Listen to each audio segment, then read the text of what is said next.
All right. What's going on, everybody? Happy Friday night. It's fair to say night now. It's after 5 o'clock Eastern time, I suppose.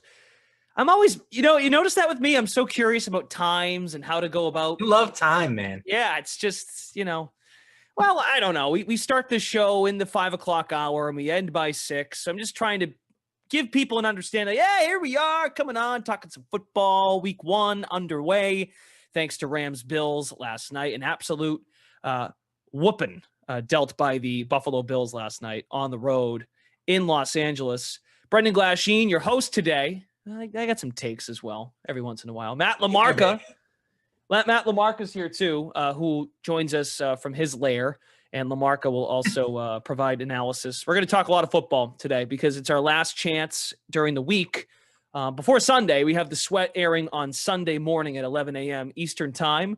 It has some regional TV connections as well. But you can find the Sweat Sunday at 11 a.m., the day of Sunday, week 1, on our Twitch platform, our YouTube platform at DraftKings, and then also you found us on Twitter at DK Nation. So it's our last opportunity before Sunday to get into some injury news that's been coming out today. Rondale Moore has been ruled out for the Cardinals. That's a big one that just came across the what do they say? What do they say in the newspaper industry? They say it comes across my table, across my desk. Dwayne Brown of the Jets, he's out. The Jets offensive line is banged up this weekend. But real quick, LaMarca, before we look ahead to the Sunday, what'd you think of last night? Anything that you're like, you know what? I'm going to overreact. I don't care. I'm overreacting to something that happened last night. Yeah, I try not to overreact. We all try not to, but it's hard. I think the obvious takeaway is that the Bills are just they might be that good. Everybody is picking the Bills to represent the AFC in the Super Bowl, win the Super Bowl. Their odds to win the title are as low to start a season as any team in recent memory. I want to say they're like plus 375, plus 500. Okay. Still low, still very low. But every facet of the game, they looked incredible last night. They dominated the trenches. They have Josh Allen. Gabe Davis stepped in and did what we all kind of expected him to do at wide receiver too. But the defense was the big takeaway. Adding Von Miller to that front seven. I think they got to Stafford for 7 sacks yesterday. If you compare that kind of production with the Bills offense, man, they are going to be really good this year. I would tend to agree. There was a lot made of Tre'Davious White not playing in this game. He's banged up. He's their top cornerback who did not play. But yes, their pressure, that Rams offensive line is not as secure. So let's keep that in mind too. It might just be a situation where you get a team at the right time, and the Rams at the offensive line. I didn't take it enough into consideration. I took the Rams plus 2.5 in yesterday's game. I thought all the smart people were on that, so I was on that. But the Joes, all the money came in on Buffalo, and they look very good. They are very good. The weapons, just Josh Allen's composure in the pocket. To me, with that defense, Aaron Donald, they still got pieces over there. Say again. Very, very mature approach. We know Aaron Donald is going to be a factor, so let's get the ball out of our hands as quickly as possible. Yep. Just took what the defense gave them. That's really it. Like, there weren't a ton of huge plays. They did hit the play action there to Gabe Davis for the touchdown. They got Stephon Diggs late on a blown coverage, but most of the game, it was kind of like watching, like a vintage Tom Brady performance. He was just taking the short, quick passes that the defense was giving him. And, again, just the word that comes to mind for me is like just maturity. That was a very mature game from Josh Allen. Yeah, mature. I thought his command. I don't think that can be overreacted to. Now, there's gonna be a game in the next week or two, possibly, that he gets some pressure, but also just the way he freaking plows through people is incredible. So no question, Josh Allen was a big takeaway from last night. Got a little skittish there, though, in the second half and even in the first half where both quarterbacks made mistakes. So they should have won that game probably by more points, looking back at it. And Cooper Kupp is just a freaking beast. This guy, I'm interested to see what his salary is going to be on DraftKings for week 2 against Atlanta. Yeah, I'll be looking at his receiving yardage prop because it was like 88 to 90, 92, like in that vicinity, depending on at what time you got it. And, he had at least 92 receiving yards in basically every game last year, 16 out of 17 in the regular season and 3 out of 4 in the playoffs. So, just looking at those numbers, it was like, why is this guy's receiving yard prop so low? And I hope that you took advantage while it was low, because it's probably going to be back up over 100 next week, I would imagine. So to answer the question that we have up on screen, biggest takeaway from the blowout win over Los Angeles? Well, the other way to flip it is, are you concerned about the Rams? I don't think so. I think the Rams are going to be okay. But what it does show is that it might not be smooth sailing right out of the gate here, and that this is a big weekend now for San Francisco, who has 2 winnable games out of the gate, and also for the Cardinals, who play a tough opponent in Kansas City, to take advantage of the Rams trying to shore up that offensive line. So I think they'll figure it out. McVay's too good. They have too much talent. And Allen Robinson was MIA. I mean, that's something. He'll have better games. I mean, if you remember, Robert Woods at the start of last year kind of was invisible for the first few weeks. He'll have his moments. I'm not worried about him. The guy I'm worried about a little bit is Cam Akers. And, maybe he's a little bit dinged up, but Darrell Henderson is not going away. So I don't think you can feel comfortable starting Cam Akers in fantasy at this point, except in like the best of matchups. Okay. I think it's a take that I've it bleeds over from the NBA season. And when you watch the NBA, just to use an NBA comparison, the Final Four in the NBA this year, Golden State, Dallas, Boston, and Miami, something that I remember everyone talking about was continuity and guys having played together, and something about quarterbacks and receivers that are together for their first year. Now, I realize the last 2 Super Bowl champions, Stafford in LA, Brady in Tampa. I'm working. Sorry, it's the cat. The cat he just can't help himself. But something to keep in mind, quarterback or more so a receiver in a new city. So like Amari Cooper's in Cleveland this year. That's one to keep an eye on too. Now, granted, Matt Stafford is a lot better than Jacoby Brissett, but just it's going to take some time, right? It's going to take some time for these relationships to unfold. And also a thought on Akers, he just might not be right yet. And McVay reminds me a lot of Belichick in the sense that game to game, a different back might be featured.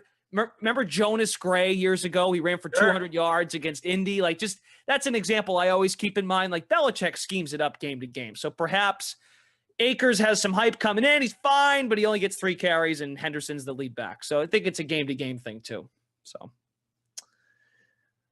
all right. Well, those are our takeaways from game 1. I try to, you're right. Don't overreact. I think I learned, as a consumer of the league, betting the league, playing DFS, I learned you're going to take some lumps in the first month, just like the teams do. You're going to take some lumps. And last year's first month was insane in the National Football League in terms of craziness and people losing their minds. So let's move on. We've got a big slate this weekend, 14 games on Sunday. I also noticed this too. So there's only 1 Monday night game in week 1, but then there's 2 in week 2. Huh. Oh, that I did not know. Did you know that? I mean, maybe that's just like a typo or something, but I'm pretty sure I saw 2 games on Monday night for week 2, not week 1. Normally it's 2 in week 1 because it's like, all right, here we go. Kickoff, big time of year. What do you got in mind as far as how do you want to start us off? Do you want to look at we got the sports book up. I've got the DraftKings contest up, a prize pool of $5 million available for this Sunday. What's a leadoff thought for this, just the slate overall in general? Yeah, I think it's the first thing that really jumped out to me looking through this card is just a ton of road favorites. A lot of road favorites, a lot of home underdogs. Very tough week for survivor pools if you like to play those, which who doesn't, right? It's so much fun. But very tough week to find, typically, like, I like to look for a home favorite touchdown or more. You don't really have that this week. So very interesting first week out of the gates. That said, I do think there are some betting spots we can look at. And let's start with, I really like the Steelers this week. The Steelers might be my favorite play of the week here. getting 6.5 points.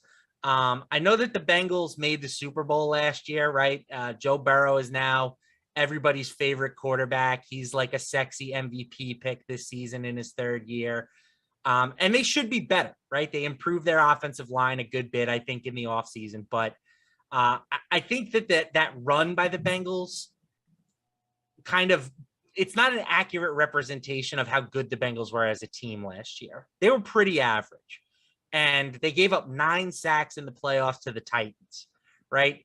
If not for a historically poor performance from Ryan Tannehill in that game, they probably lose in the divisional round. And then who knows what people think of the Bengals heading into this year.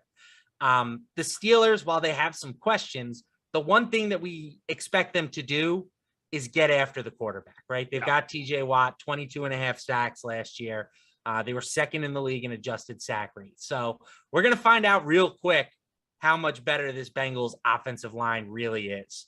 Additionally, Mike Tomlin, just historically a great coach as a underdog in divisional games. Something like 47-23 and change against the spread when getting points in a division game. The Trubisky thing is obviously playing into this spread. We don't know how good he's going to be, but I think that even if he has shown zero progress from his days in Chicago, he's an upgrade over what we saw out of Ben Roethlisberger last year. 1,000% agree. I think some people are sleeping on Trubisky. He was not that bad a couple of years ago. I trust me. He's a tough watch, but keep going. Right. No, he was in a very poor situation in Chicago. He'll be in a much friendlier environment here. Good pass catchers to work with. Great running back to lean on in Najee Harris. Yep. Overall, I think the Steelers are still going to be pretty competitive this year. I mean, Mike Tomlin has never had a losing record as a head coach. I expect this team to be in that 500 ballpark. So I think that this is just too many points to be giving them to start the year. I'm of the belief, I wish they went with Pickett out of the gate in week 1. I really do. You had a 4-year starter at quarterback that played at that same field at the university locally. See what you got. Because in my opinion, next year's draft has a lot of quarterbacks. So if you're Pittsburgh, if you're Tennessee with Malik Willis, see what you have now. More so Pickett because of the experience in college. Starting 4 years in college, we don't see that anymore in the NFL, meaning guys are coming out of the draft, going into the draft a little earlier. We'll see what you have, and if it works, great. If it doesn't, then you have a mindset to move on, or maybe you do have something in Trubisky. So we'll see. I think they'll start Pickett sooner rather than later if it's sloppy and not as productive with Trubisky. Couple of notes off of off of your pick. Deontay Johnson's going to play. He's good to go. There were some questions coming into the week or coming into the last couple weeks out of camp. He didn't look great. He took a nasty hit in the preseason game against the Lions. He's good. Tomlin even said at the time, if he was a regular season game, he's probably playing. I got the record for you for Tomlin as a dog, 47, 26, and 3 ATS. That is a 64% winning clip as a dog, Mike Tomlin. So that's very good. And the other note is the historical context of being the Super Bowl loser and how you fare in week 1. Since 2000, the Super Bowl loser in week 1 is 4-18 against the spread. I think if this is closer to a field goal, you're probably having more of a conversation. The betting split's probably more even, but you're almost getting a touchdown here against, you laid it out very nicely, a formidable Steelers team. Questions at quarterback, but that is it's a two-way street with this argument. Like I thought this last night watching Rams Bills. No, yes, in one breath you can say for any of these games, it's the healthiest you might see a team all year. But the other argument would be, and this goes for both teams, well, they're also exhausted because now the preseason has become more of it's a joke. Like Sean McVay does not play starters in the preseason anymore. So fatigue, being exhausted, that is the case for both teams. Point being, though, if you've got a healthy defense, and Pittsburgh, we know, thrives defensively under Tomlin, that is good news. And I'm still not sold on Cincinnati's offensive line. They pieced it together last year, but still a very young offensive line. So I like the pick. I've heard that what concerns me is I hear everyone picking Pittsburgh, and I'm like, oh, like is Joe Burrow just that dude though? Is he going to just come out and just, Tiger King and all and break our hearts? I don't know. We can get some info based on his pregame attire. If he shows up in like a mink, then I might back down a little bit. Well, and you know what? And look, here's the other thing. Pittsburgh, as they were last year and as in many years, they're in a lot of games, but they're not winning these games. And that's all we're asking for. Be in the game. And the classic Steelers is they play well as underdogs and terrible as big favorites. So it's just, it's a lot of stuff here that points me towards Pittsburgh. And even though some of the sharp money might be on Pittsburgh, I do think a lot of the public money is still coming in on Cincinnati. Okay. What's another game you want to target? I love this. I love you pick the game and then I just kind of react and I tell you if your pick's crap or not. It's kind of fun. So I like your perspective. Let's go to the Browns. This is another team. I'm happy you brought this up. This has moved, by the way. There's been some movement here. Moved quite a bit. Yep. They were up at plus 2.5 earlier this week, down to a pick 'em. Another team that is, I think, going to be getting sharp support here this weekend.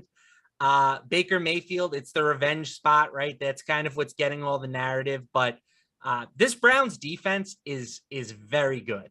They have two premier pass rushers in Myles Garrett and Jadeveon Clowney. They have a shutdown cornerback in Denzel Ward. And they have the preeminent running game in the entire league, right? They were first in rushing attack DVOA last season. They have arguably the best offensive line in the league, the best running back duo in the league. You've got a quarterback who can move a little bit in Jacoby Brissett. And I think that Brissett is a decent game manager, right? He kind of has proven that to us when given an opportunity to start in the past. I just think that if you look at the Browns roster and the Panthers roster, there's no doubt in my mind that the Browns unit is better. And I'm not even sure that the Panthers are that much better at quarterback. So I think that they're the better team. I have them favored using my personal power ratings for this game. I liked it a whole lot more when I was getting closer to 3 points, but I still think there's some value with the Browns as a pick 'em. Okay, you are aware of like the Browns not winning week 1 or whatever. That's like the trend. That's the trend. I know. Okay, hey, Meiselman's not here. We can do the trend stuff. That's what I like about him not being here. Again, I like trends. 16-1 straight up. I like trends, but I like trends that that have some like logic behind it, right? There's no logic behind why a team would be bad in week 1, right? They have different coaches, different quarterbacks. They're home, they're away. It doesn't really matter. Like there's no continuity between the trend, right? When I talk about the Steelers trend, I'm talking about Mike Tomlin as an underdog. And the logic behind that is he prepares well and gets his team ready to play when they're not expected to win. There's no logic to the Browns being a bad week 1 team. It's true. And this is as talented of a roster as they've ever had. Now, the quarterback, there's questions, meaning Jacoby Brissett. We know that the other quarterback's out for 11 weeks or 11 games. But this was a team also with Baker Mayfield that was supposed to be and look, I think that in the 2020 season, I thought Baker played okay. I don't think Baker Mayfield's all that bad. Sometimes he gets in his own way with what he says. But yeah, there's questions in Carolina. Matt Rule is probably the coach that is closest to the hot seat of any heading into this season, out of the gate, at least in these first couple of weeks. We'll find out what they are made of, but yeah, I think Cleveland, Jacoby Brissett, he was fine in Indy, he was fine in New England when he was filling in as a backup quarterback in those seasons. Because remember, folks, he filled in for Andrew Luck when he retired. That was only a couple years ago. That feels like forever ago, by the way. Andrew Luck being out of the NFL. It's like, oh yeah, Andrew Luck. Like, how old's that guy? Like 50? No, he's probably like our age. Probably my age, about 32, 33. So like, he's definitely he's been a starter in the league. They can piece it together with that running game and defensively right now. I think it's easier to trust Cleveland. So they've got some continuity from last year. And like I said before about Allen Robinson in LA, we'll see how long it takes for Amari Cooper to settle in to be a real factor there for the Browns offense. Okay. Yeah. And I think now, let me ask you this. What do you think is going to happen between now and Sunday morning? Where will the money come in on? Carolina or Cleveland? Meaning, would it be better to wait? So the thing that's concerning is that the majority of the money is already coming in on the Panthers, and it's still moving in the Browns' direction. So that tells me that the money that is coming in on Cleveland is money that the sports books respect, right? It's sharp money. I think that we haven't really started to see the steam from that sharp movement, because that's typically what happens, right? You see a sharp move and then the public kind of follows suit. So I could see this line moving even further in Cleveland's direction, but ultimately, I don't think it's really going to matter, right? When we're talking under 3 points in either direction, it's very, very negligible, the point spread. Okay. So as Lamarca brought up before, and this has not fit one of his picks yet, but there are 10 home underdogs this week. 10. It's the most in an opening week since the NFL moved to a 16-game schedule in 1978. Now, we did have a line that was over a touchdown, and that was Houston and Indy, which has now since turned into a 7-point spread. Or you can find some 7.5s out there. DraftKings Sportsbook has it at 7. But yeah, that is interesting. Like in that you brought this up about survivor pools. It's way harder to find that. And I think I would argue too that I think the sports books are learning their lesson from not overreacting and looking at how the first month of the season went last year. Last year, remember, everyone picked against Houston when Trevor Lawrence and Jacksonville played them, and Houston absolutely dominated. They scored in the high 30s. Another game that rings a bell that comes to mind, Philadelphia totally spanked Atlanta. Now they're in a rebuild this year. Definitely. They were last year, probably midway through the season. The other game too, I think of, is Detroit and San Francisco. That was a shootout, and Detroit I think they may have covered at the end, but there were some big spreads. Point being a lot of big spreads in that first week of the season last year. Yeah. And I think too, Vegas is starting to adjust. It used to always be, okay, home field advantage, 3 points. Now I think home field advantage is closer to 1 point. Between just how easy it is for teams to travel now, how smart teams are in their preparation. They all know about sleep cycles and different I just don't think it's that tough to play on the road anymore, especially when you factor in and stuff like corporate seats. And I don't think it's the same thing. Home field advantage really is not a factor anymore. Road teams are now winning games at basically the highest clip of the NFL's existence. So I think that's another reason why we're seeing so many road favorites here. Okay. Very good. But I feel like some of these home dogs are appealing. Like Houston is appealing to me. Yep. The Jets with Dwayne Brown being out, I know Flacco against his old team.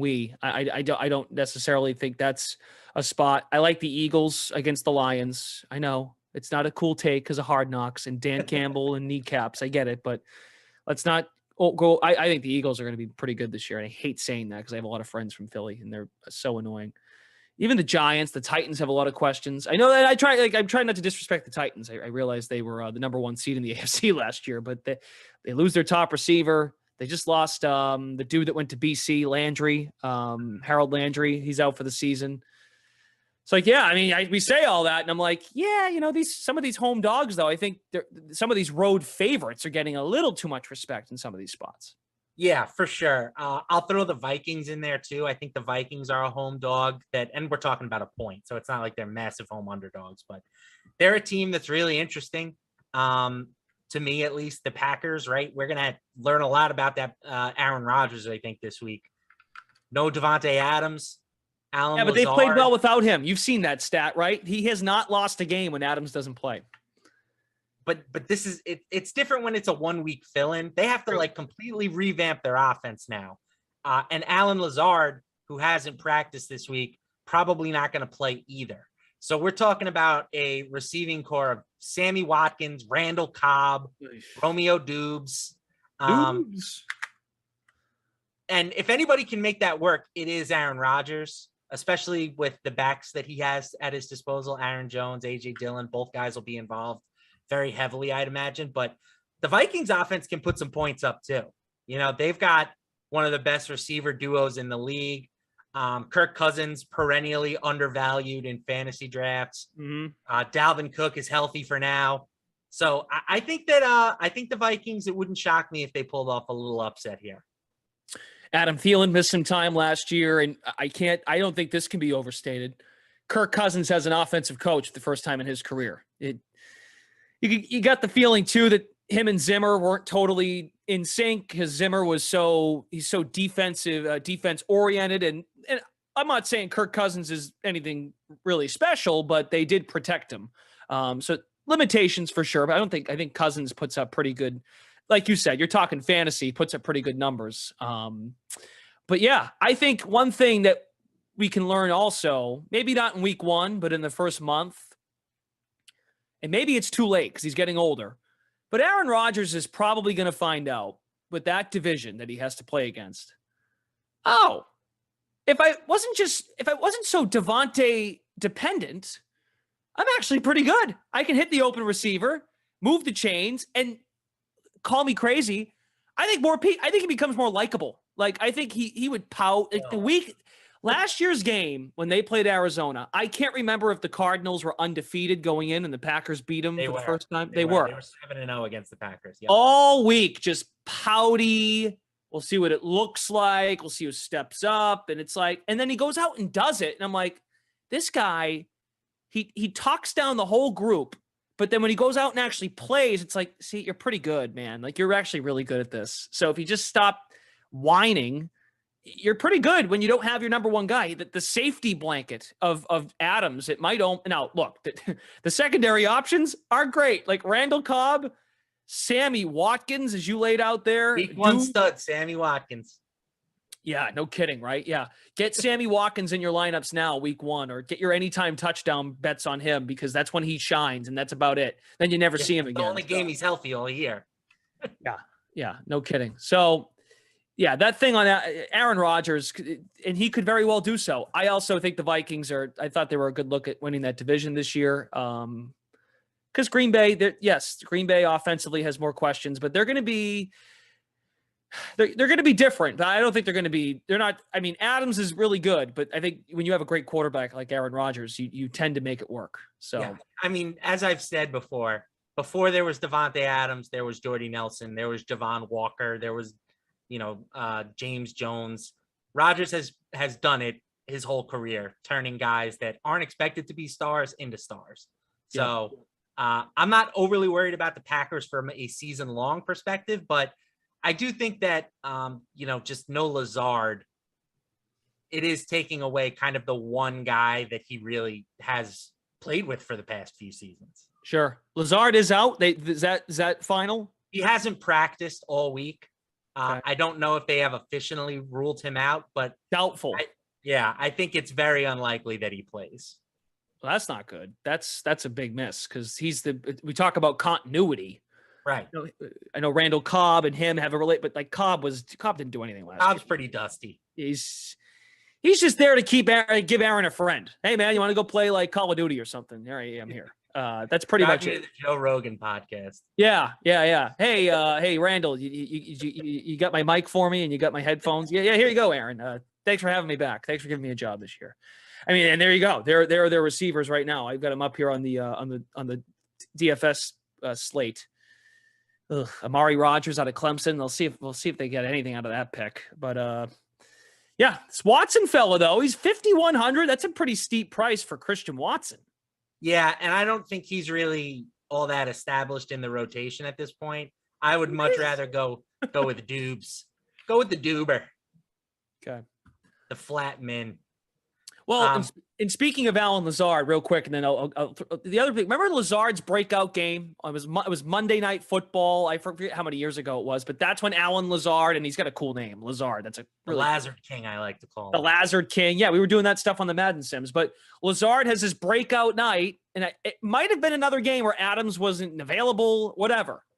And it's like Aaron, like. This is the stuff. See, this is what happens when you live in New England because Brady did this some seasons when he didn't have a Gronkowski or he didn't have Moss. It's like Brady would make this dude Julian Edelman look good. And it's like, Aaron, you can do this too. But the pouting is just like, oh my God, dude. Like he does the pouting and then he does it. And it's like, okay, like you don't see that you're good at that leadership. Anyway, what do you got? You want, we got a couple more minutes here. I was just going to say, I think from a DFS perspective, you should probably be going with one of these like cheap 3K type receivers. You've got Dubes at 3K. I think it's Dubes. That's how I'm going to say it. It might be Dobbs, but I like Dubes. I think you've also got Rondale Robinson at 3K for the Giants. I think he is super interesting. The Giants, Kadarius Toney has been banged up basically all offseason. Kenny Golladay is like the Tin Man out there. He needs some grease in his joints. He can't block either. Yeah, and Robinson has been, one of the stars of training camp. I think they're going to get the ball in his hands, be it with screens or short passes, etc. I don't think it's going to take much for him to pay off his salary. So I feel like in week one, we're kind of looking for value. You have a little bit of value at running back. You've got Dameon Pierce.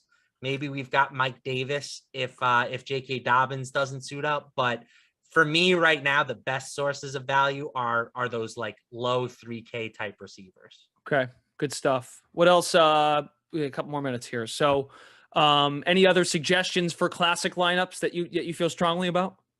I think the interesting question here is how do you attack this Arizona KC game? Obviously, it's the premier game this week. It's got a 54-point total. Yep.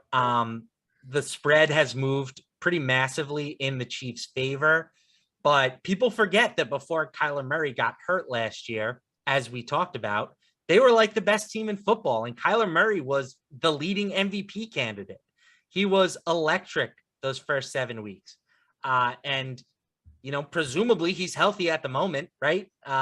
He may not have his best weapons to throw to. He's not going to have DeAndre Hopkins, and Zach Ertz is questionable. And Rondale Moore's out.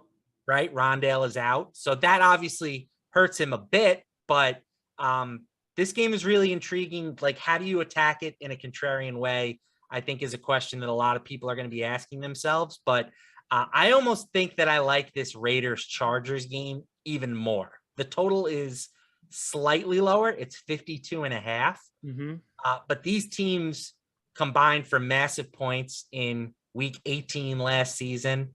And I think Davante Adams in particular is going to have a field day against the Chargers cornerbacks. They brought in J.C. Jackson to sort of shore up their secondary. He will not play. So now he's left with three guys who all ranked outside the top 75 at cornerback by Pro Football Focus rating last year. So to me, this is a perfect spot for a Davante Adams just blow up spot with his new team. Okay. So just looking at it from this perspective, when you look from Waller up, you get 5,400 is the cheapest as it pertains to like weapons that really are used. Now I want to use a comparison here. If you look at this game, Kansas City, Arizona. Yeah, so you're getting some. It's a little bit pricier in the other game, but you're saying there's a higher floor potentially, and I couldn't agree with you more. You got an offensive coach in McDaniels, his first year over there in Vegas, of course, and this is almost a good thing. Like Brandon Staley was a defensive coach. Was he a defensive coach with the Rams? Or am I making that up? I think he was, right? Defensive coordinator. Running backs, I thought. Was it running backs? Okay, I apologize. That Brandon Staley, for some reason, was a deep. Either way, when you're with the Rams, you're learning your offensive stuff. But that guy, I don't necessarily trust him. Seeing it, they might go for it on fourth down from like their own 15. But yeah, that's a good pivot, right? Because you're right. I mean, people, the allure of Kyler, Mahomes. I mean, I think Mahomes. I'm excited to watch him play. Okay, yes, he was the Rams defensive coordinator in 2020. Okay. Yep. Daniel. Thank you, Daniel. Thanks, Daniel. Yeah, but I think there's that's a good way of looking at it. Like you're not getting as sexy of names at quarterback, less noisy names, if you will, in Carr and Herbert. That's for sure. Any final thoughts, my friend, before we go? I'll answer my man P Hooligan's question here. Quarterback, yes. My favorite QB for cash games. My favorite quarterback is Jalen Hurts. I just think he's too cheap for a matchup with Detroit. For tournaments, I love Derek Carr at 5,900. I think you stack him up with Devontae Adams.